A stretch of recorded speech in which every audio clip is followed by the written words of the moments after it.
Boom!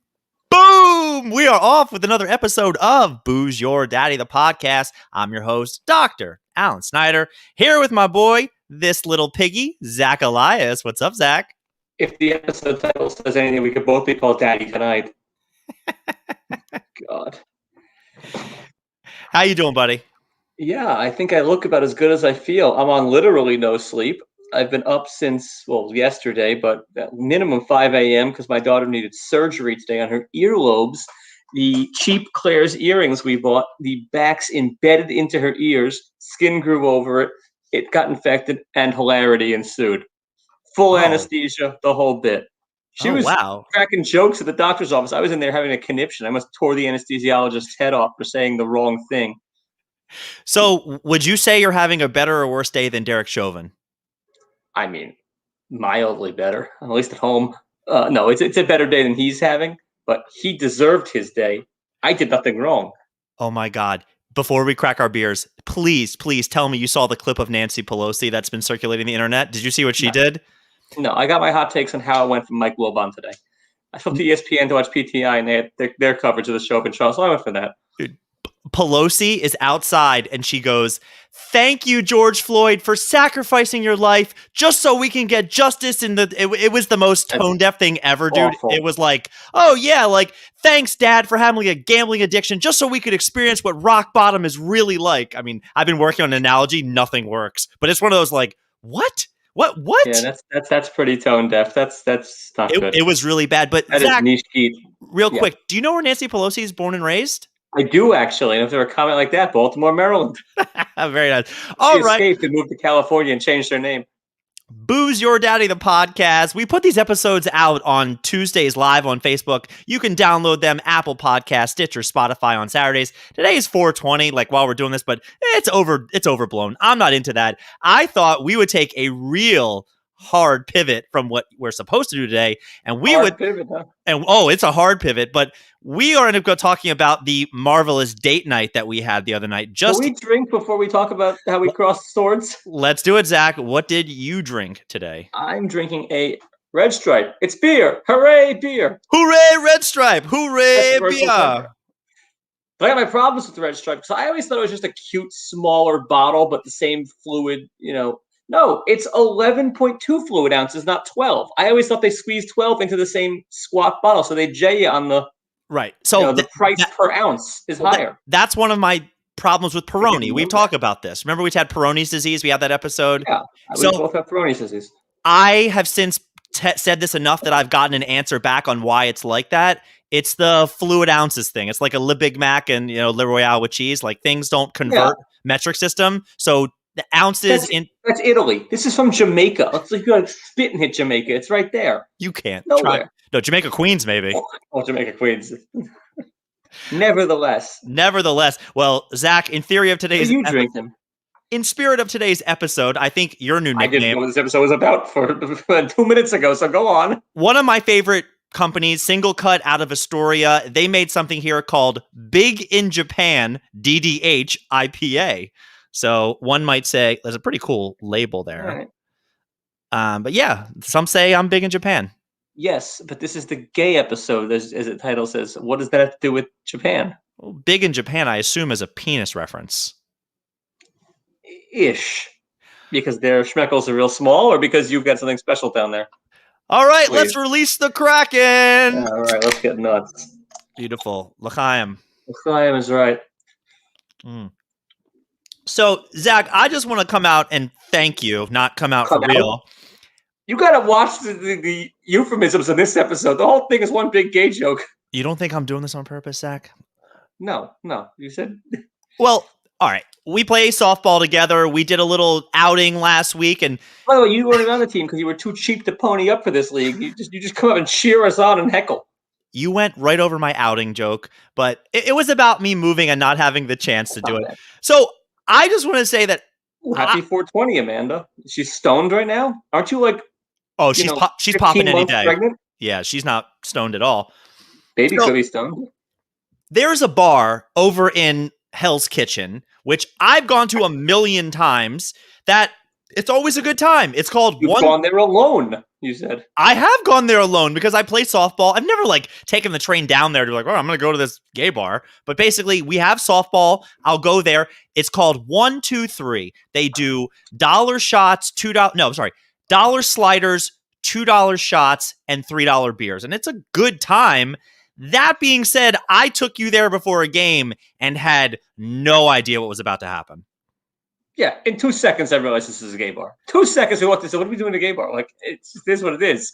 I had no idea. And you said, so by the way, you've never been hit on when you go there alone. So you're clearly not as cute as you think you are. Maybe I'm only cute to girls. Like, I'm big in Japan. I don't know how many times you hit on recently at the girls' bar. That also doesn't happen. That's more of a misogynistic. Well, my gaydar is absolutely broken, and it took me a very long time. I mean, the waiter who came by, like, I guess he was kind of dressed up, maybe a little more effeminate, but you picked it out right away when you just looked at He thought we were on a date, the two of us. He just thought I was on a date with some non-cute guy. I could do so much better than you. The ego on you, you could not. You should be lucky to have me in life and on this show. It got real weird when you were like, this is definitely a gay bar. And I said, I don't know if it is. And you turned around and you there, it says no dancing on the walls. And then took a picture.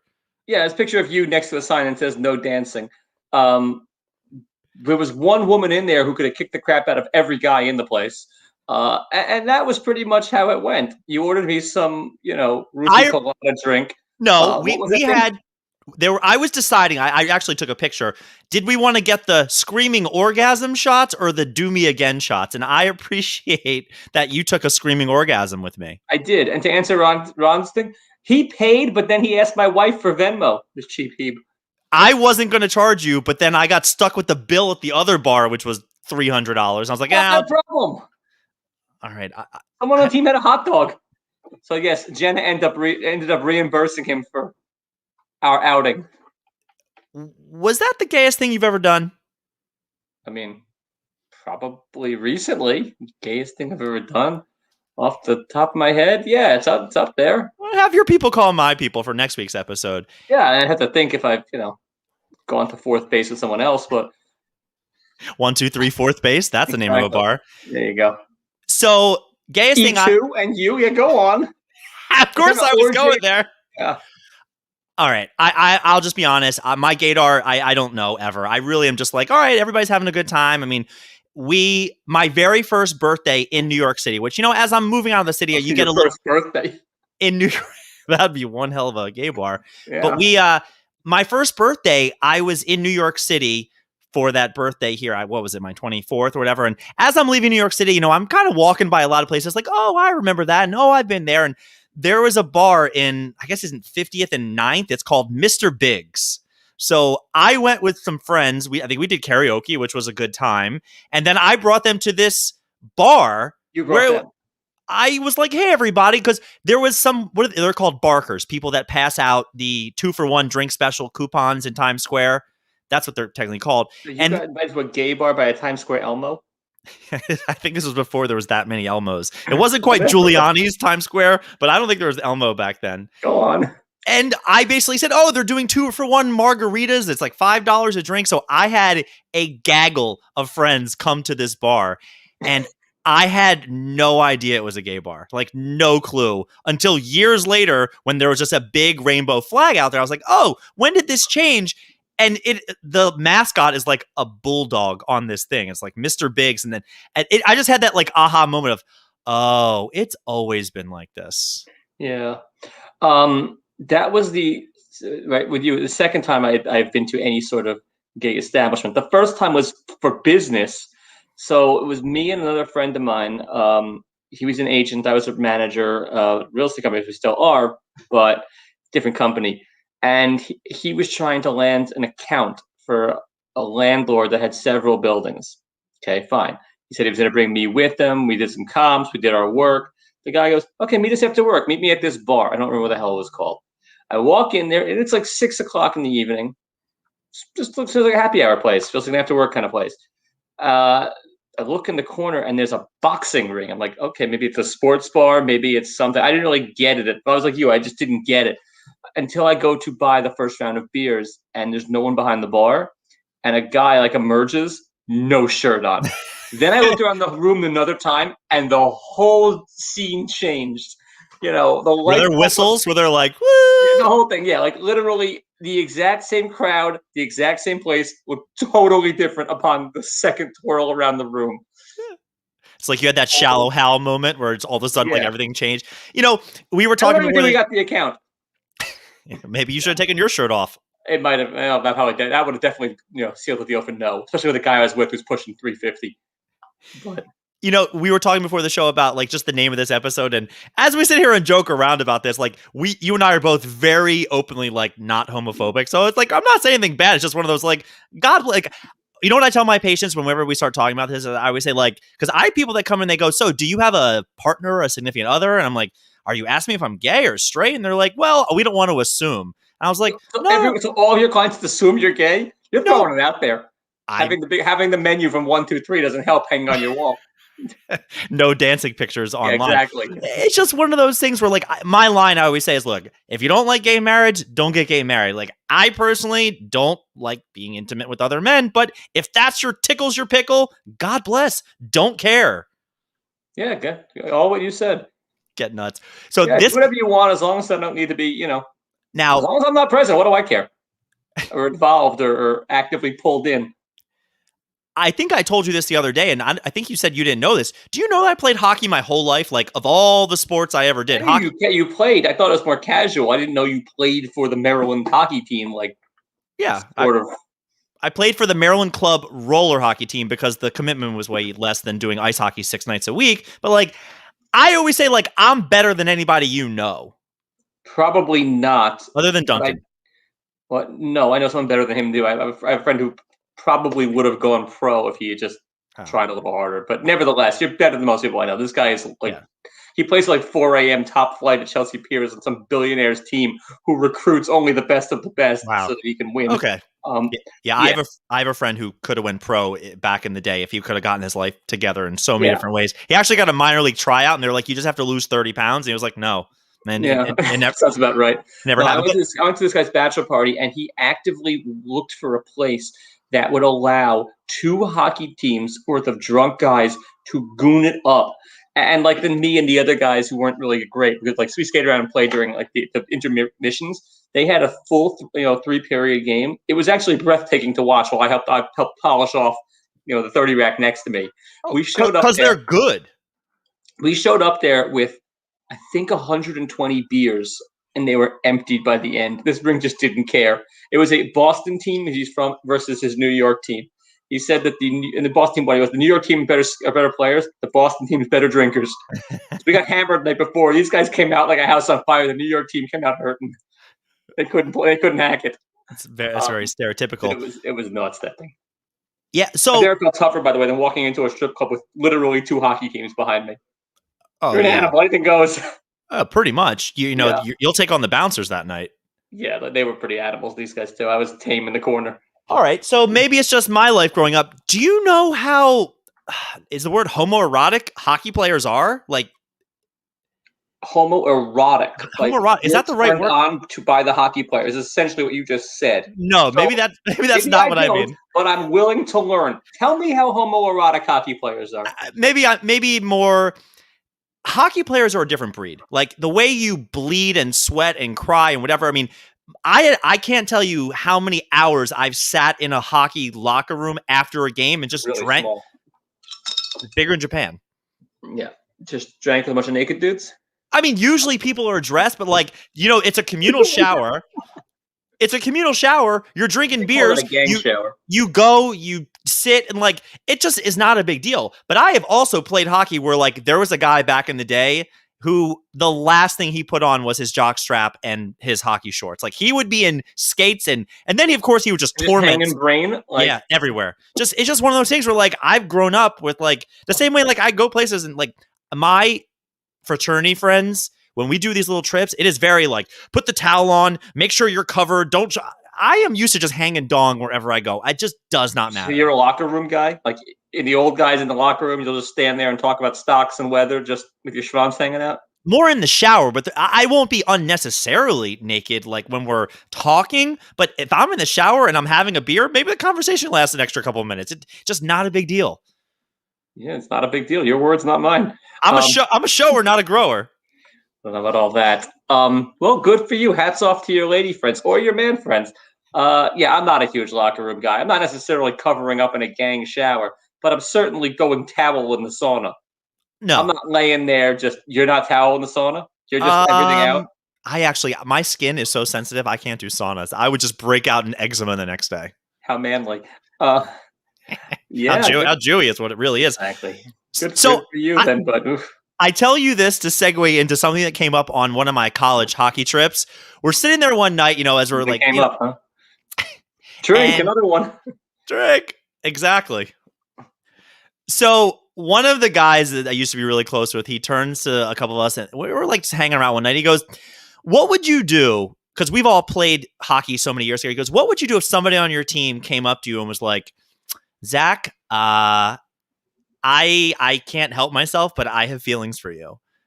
Is he wearing his hockey clothes or is he wearing nothing? It doesn't matter what the conversation Okay. is. He just I says would be very polite and say, well, thank you. You've showered with him. You've seen him naked. He's seen you naked. I would thank him for the compliment because I don't get compliments like that, male or female, often. But I would, obviously say no and please put the robe on. So we went around and most people were like, yeah, I don't know if that's for me. One guy stands up and goes, I would be so happy if that ever happened. I said, why? He goes, do you know how many naked men that guy has seen playing hockey in his life? And he chose me. I'm the one. He came out. I was like, that's the schwanz I want. Well, good for him. He said a huge schwanz, but maybe he just was distracted from my oeuvre. Call back to last week. It doesn't have to be about my, Call back yourself? Yeah, I'm calling back myself. But you can't do that. That's a thing. Self callback. I had a self callback last night on the couch. So while we're talking about big dicks here, Zach, I stayed up on Saturday night to watch that horrible, horrible boxing MMA fight, the Jake Paul, Ben Askren. Do you know what that is? Do you know what happened?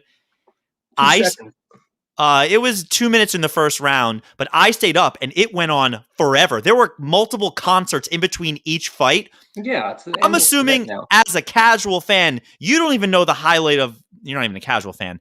The highlight of the night was the co-main event. Do you know what happened in the co-main event? No, I watched the main event though, and I saw it on replay, but no, I didn't see the co-main event. Co-main event had two guys I've never heard of. My buddy Pablo, who's a big boxer, he knows the one guy. He's like, oh, this guy's legit. They could actually go. Well, I think the Hispanic guy was beating the daylights out of this white guy who had teal hair and he looked silly. That happens. And in the fifth round, he turns in with a hook that you couldn't tell if it hit from the angle, if it hit him right in the breadbasket or in the garbanzo beans. And the white guy drops and for about 10 minutes is rolling on the ground and had to be stretchered out of the ring and back to the locker room. 10 minutes. I've seen UFC fights where people take kicks directly to the nuts. Yeah. They showed the replay. Not only did it not hit him in the schwanz, not only did it not hit him in the stomach, it was to the ribs and he missed the punch. The guy was getting beat up so bad. He faked punch. He just faked it. He faked a ball injury. What pansy. It was so bad. I was sitting there in bed. I was like, why did I stay up for this? If I ever want to stay up for two YouTubers or anything like this, where a guy who had a hip replacement a year ago and was clearly, you saw the guy, he was very out of shape. He probably took a kickboxing class twice leading up to this. I want to give you permission to kick me right in the teeth. Kick you in the teeth. I saw a worse ball injury over the same on Saturday. My daughter's T-ball game. All the kids line up across from each other like they're good Tom Amansky videos. And I'm Fred McGriff. Back to back AAU titles. And these kids could use some Tom Amansky. These kids that's a great reference. Yeah, one kid threw a ball so awry sideways it went between my daughter and the kid she was playing catch with and hit the kid next to them square in the nuts. As he released his ball, it was out of central casting. He went down to the knee, fell over, tears, just couldn't stop crying. I had to turn away. I couldn't take it. I was the only parent laughing. This poor kid, I died. And I saw, and it was like, so I was watching my daughter. I was watching, I saw this thing happen. Oh Slow man. motion right in front of me. I felt bad for the kicks. Everyone's been there. It hurts. Yeah. And there's no cups at age 7. His little, His you know, little testicles haven't dropped yet either. well, they're not going to anytime soon. They're like somewhere up in his midsection right now. I'm okay. Yeah, I'll play shortstop next game. exactly. This little ball hit the whole thing, the twig and berries. Oh my god. Got it all. You got the beans above the Frank? Exactly. He went to the knees, keeled over, and then the waterworks. And nobody gave a shit. Nobody came and helped him either, because all these kids are like still playing their game of catch. It's the man down. Why did your daughter miss the ball? Is the better question. She didn't. Was she the thrower? Between them? Yeah. Oh, there was no way. It was between the two kids and hit this kid right in the schwanz. No, she was pretty solid. She made the play in the field. Better than I played the other day. I wasn't going to bring up the trash that you were. Oh, yeah, please. I had one bad throw. The one that I had the range for, I'm 40. I don't get that ball anymore. You also stroked a ball in softball to left field, and I was the third base coach, and you're rounding through and going, I'm going to die. I'm going to die. Yeah. Oh, I have 2 home runs on the season. I can't run like that anymore. Ron Katz, put some dirt on it. Yeah, I'm going to grab some dirt and shove it down the kid's pants. Yeah, that's a felony in most states. Speaking of felonies and getting hit, how's your nanny doing? You said she took a cinder block to the face?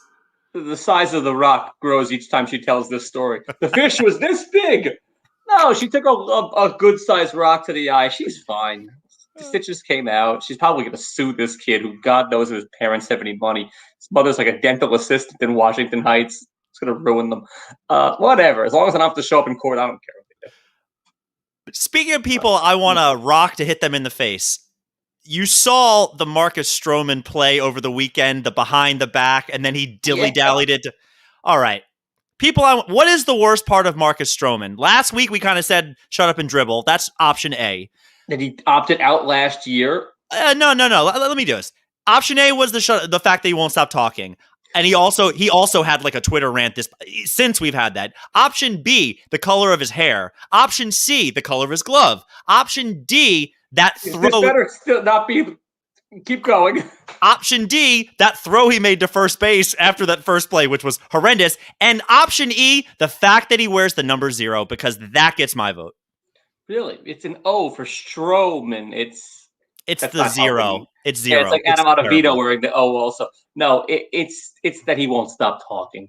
So you're number 1, that he just can't. The amazing play, the bad throw, okay, that happens. It shouldn't happen. He's a professional athlete, but it shouldn't happen. See he threw that straight into the ground? He spiked it. Yeah, and it rolled luckily it's out by an eyelash at first. It should have been out by a mile.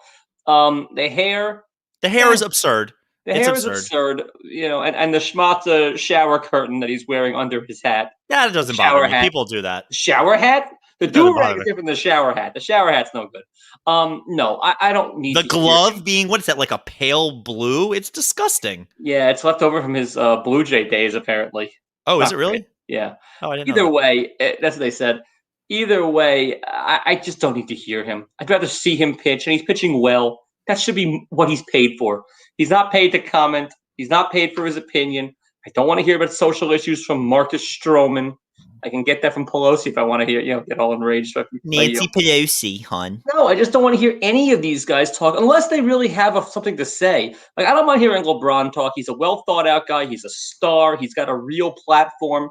He's a flip flopper. I'm not a LeBron Nevertheless, guy. I don't mind hearing him talk though. Whether I agree or not, I don't mind it. Marcus Stroman's a number 3 pitcher on a middling team. Who the hell is he? Middling team? When's the last time the Mets were in first place and the Yankees were in DFL? DFL, Ron Katz. That's got to be like, I don't know, 80s maybe. Maybe not even. Maybe never. Worst record in the American League. Yeah. I just don't need to hear anyone who's not a legit. I don't need to hear the celebs talk either, but at least they've got a real platform. You don't want to hear Gal Gadot? Gal Gadot's an absolute celeb. Jewish Wonder Woman, just smoke show. Yeah, but you want to hear her sing Imagine to help the pandemic again? I mean, that was ridiculous. I want to hear her sing everything. I'd rather hear her sing than hear Marcus Stroman sing. Nice Jewish girl. This came up during a text conversation the other day when Ottavino... Hold on. Actually, I forget who it was, but it was somebody texted and they said, Judge was 99 and Ottavino or whatever the hell the thing was. It was the first time in the history that both DHs were number 0 and 99. And we went on this rant of who's worn 0 and 99. I had to do a deep dive to find any good zeros. Basketball, there's a lot, like Gilbert Arenas and Russell Westbrook. You don't know how to do a deep dive because I found Pichadu in 2 seconds, your Italiano friend, and you said you went down a rabbit hole and couldn't even find it. Maybe he added a phantom L, but I found it in 2 seconds. So let's hear you go deep dive. That's the end. There's just not in any in baseball. No good zeros. No good zeros. Oh, stacky time for everybody's favorite part of Booze Your Daddy. It is on to trivia time, and boy, do I have a doozy in the spirit of today's show. We are going to be testing your knowledge on homosexuality. I got 2 right already. It's not who's gay and who's not. I actually did some research for this, and I think it's some good ones. I'll help you out. Your Google history. I was wondering, oh God, somebody's going to look this stuff up. All right. Now you can't run for mayor. You know what? I don't know what you know, so I'm not sure if this is going to get easier or harder. That's what she said. That's what he said. Hey, win for the win. Drink. Yeah, drink. All right, let's hit it up. Let's get over the rainbow. Question number 1. What popular symbol of gay pride originated in Nazi concentration camps? And I'll just go ahead and give you a hint. Rainbow flag? It's not the rainbow flag. You think the Nazis were letting them have a rainbow flag? The dolphin shorts? I don't know. I didn't know this. This was something I was like, oh, this is interesting. Pride? So you know how they put Jewish yellow stars, Ein Juden, on all the Jews? No, tell me about that. Explain that. Let's do a deep dive. Yes, I'm fully aware of the flair they had to wear. The flair. 10 things of flair. Ron Katz for the win. It is a pink triangle. I never would have thought of that. Yeah, I didn't know that, but that is a symbol, and that goes back to Auschwitz or one of the other, maybe Birkenau. All right. Wait. Question the second. Where does the term lesbian get its origin from? The island of Lesbos? That is correct. Now, did you know why? There. Because they're all going at it. They're all just on the island scissoring. I don't know why. No, that's the strip clubs with your hockey team. The Greek poet Sappho wrote apparently about a lot of lesbian erotic things back in 1600 BC. They didn't really become famous or anything till 17th century France, but she was from the island of Lesbos, which then the term became lesbian, which I didn't know this until I looked it up. So I thought that was interesting. Sure. Of course, you've seen it on a map or heard of it, and you're just like, oh, Lesbos, I want to bet they got a lot of them there. And apparently that's not what they have.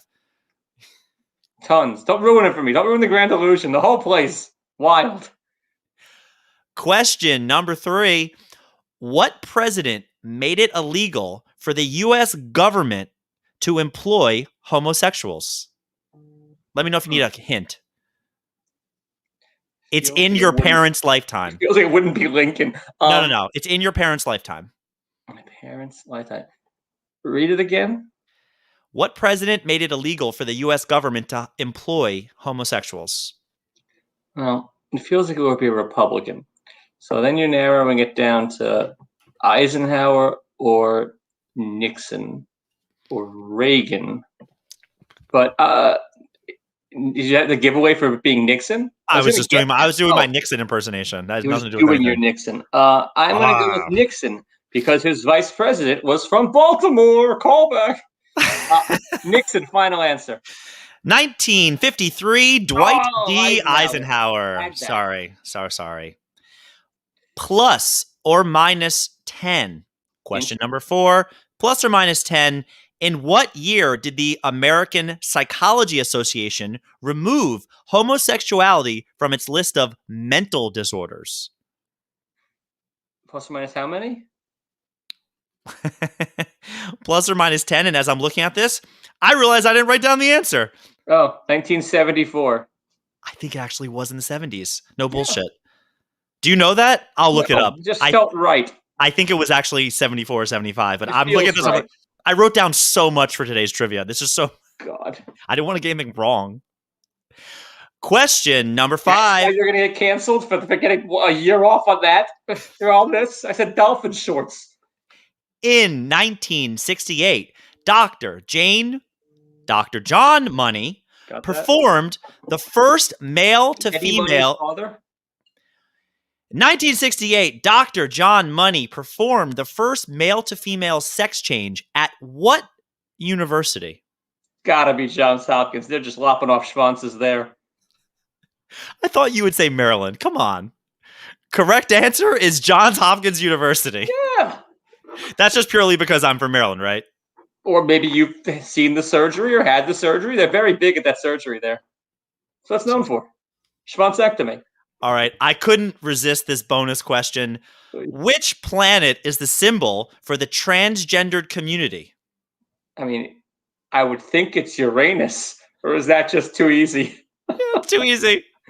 I'll still go with Uranus. You have to say Uranus. The correct answer is Mercury because the sign is a crescent, which represents the male, and a cross, which represents female. I thought that was very easy. But when I first saw that listed, I was like, oh, come on. Everybody's going to say easy. Uranus. I would never have known that. Of course. No. I thought it was an easy get to say, oh, you have to say Uranus. You have to say Uranus. You have to say Uranus. Yeah. Absolutely. Without question. All right, Zach. Wrapping up, final thoughts. After that, and after being on no sleep, I'm fairly rattled. Other than that, the only other story that I thought was funny that John Oliver already covered was that, unrelated to anything, Usher went to a strip club and paid the strippers in money with his face on it, that egomaniac. That's fucking brilliant. I saw that. Oh, it's genius. Yeah, that's pretty crazy. Because, by the way, it's annoying and egomaniac, but, it could be worth something real one day. Maybe probably not, but you never know. I would hold on to it. It's not exactly Dogecoin. It's not going to be worth anything. That's worthless too. The coin I bought last week is tanked, but that's a whole other story. All right, you'll have to text me what that is. Hot tips. Yeah, it was a hot tip, and then it went straight down. Just the tips. Speaking of just the tips, as far as Pisha Dole, my buddy Paul, his go-to strip club move is to go to a bank and get $2 bills. He goes, the strippers really appreciate it. I did it once. That's fantastic. It cost double the amount, and most of them were like, "Is this real? Is this?" I had a buddy in college who used to use Sacagaweas and Susan B. Anthony's. They don't like that. And then he gets into it. You ever see a guy argue with a stripper? It's hysterical. It's legal tender. This is from the mint. I don't want that. It's hysterical watching a guy down in the seat and a stripper on the stage arguing about money. Just fantastic theater. But, he would because he was a dick about it. He flipped them at them too. That's not so cool. It's not great. Funny, but I wouldn't do it. Booze Your Daddy the podcast. Live episodes every Tuesday. Facebook, YouTube. Make sure you leave a comment. Give us a like. Tell somebody. Tell a friend. We're going to keep doing this. Live episodes come out. And we definitely cancel after this one, by the way. If we weren't this was not even close to the worst things we've ever said. I guess not. All right, wrapping up episode 73. Wow, we're getting up there. We're going to have to do something special for 100 or something, but that could be a while. Dr. Allen, we out. We out. Bye.